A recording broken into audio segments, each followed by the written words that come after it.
From then on, their fates were linked like a bound couch, until the boy became a giant fish, returned to the human world to revive, and Spring brought the little fish home. She wore a long-awaited smile, eagerly waiting for the little fish to grow up quickly and return to repay her rescuing grace. She planned to name the fish. When a head appeared at the window, it was Q, shouting, "Keeping fish violates the rules." But she'd keep Spring's secret. Q said she had a brilliant name. Chun is indeed magnificent. Spring got the hint and said, "From now on, your name shall be Chun." That night, Spring had a dream where Chun turned into a big fish, and the boy was just a splash away on the surface. Looking back, Spring was determined to revive the boy, but little did she know her actions would lead to big trouble for her kin. The downpours this season are truly annoying. The rain has even turned salty. Spring exchanged half her life for the boy's soul from Limpo, and to her surprise, Chun could dance in the rain. Is the rain his dance floor? How magical! Overjoyed, she joined in the rain dance, and under Spring's careful care, Chun gradually grew up, but her secret fish keeping was discovered by her mom. "Where did you put it? Threw it away? What? Do you even know what you're doing?" Spring hurried out the door to find Chun, and Q caught up, saying she knew where they could find him. They reached the sewer and found Chun's trace. Spring hesitated due to the filth, but Q undressed without hesitation. "Okay, I'll go." "Wait, if you can't find Chun and vanish too, we're in trouble." Q searched enduring the stench, but failed to find Chun. At that moment, a person claiming to be Shoe Pussy appeared, saying that souls divide into two types after death. Who'd become little fish guarded by Limpo, bad turn into mice for Shoe Pussy. She already knew Chun wasn't just an ordinary fish. But seeing the handsome Q, Shoe Pussy said she knew how to find Chun, but only if Q danced with her. She took Q to a doll and said something profound. Boys must not only learn to dance, but also take care of their pet mice. Then a swarm of mice flooded the sewer, and soon Chun was found, albeit barely alive. Spring pulled out Chun's old flute, and under her soft calls, Chun slowly opened his eyes.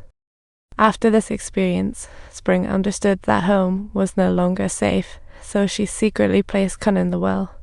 A naughty kid happened to witness the scene. When the curious child lifted the well cover, he was startled by Chun inside and ran off to tell the clan leader. The clan members came to the well. Q found Chun in time and took him to a pond outside the city. The leader suspected a link to the fish. The two outside the city finally breathed a sigh of relief. Then Q noticed an odd coffin nearby, making strange noises. Curiously, Q slowly opened the coffin, only to find the snake of her heart inside. A snake lunged at Spring, but Chun leaped from the pond, blocking it, while Q charged in to fight the serpent. It turned out to be a two-headed poisonous snake. Q was bitten on the ankle. Though she defeated it in the end, she collapsed herself. Upon seeing this, Spring quickly carried the poisoned Q and ran to find her grandpa, the master of herbs. After examining her, Grandpa told Spring, "This is two-headed stone toxin. There's simply no cure." Looking at the child, Grandpa made a decision. He would let Spring go first, and then use his last bit of magic to transfer the poison from Q to himself. Spring was overjoyed to see Q safe at last, unaware that Grandpa had limited time left. The next day, she found him lying on the bed. She held Grandpa's darkening hand tightly. Before leaving, he told her, "Everyone will oppose you as long as your heart is kind. Right and wrong are others' business, just follow your heart. Grandpa will transform into a flowering tree to support you forever with Grandma." Grandpa passed away, while Grandma, who governed all birds, turned into a phoenix to accompany him. All the birds gathered, as if Grandma had returned. Ever since Spring gained freedom from Limpo, Spring gained freedom from Limpo, Spring really gained freedom from Limpo. Spring was free from Limpo. Spring finally obtained freedom from Limpo. Spring was finally free. Spring gained her long-awaited freedom from Limpo. She was free, free at last. This doctor, this is not nothing. This doctor.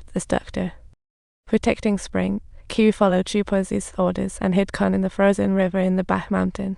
On the way back, she met the anxious Spring, who realized Q really. Spring angrily pushed Q away, leaped into the river, was knocked out by a current, and mice dragged her ashore.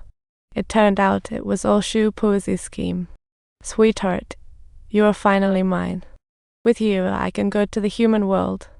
At that moment, Chun swam up, pushed Spring onto the shore, and woke her up.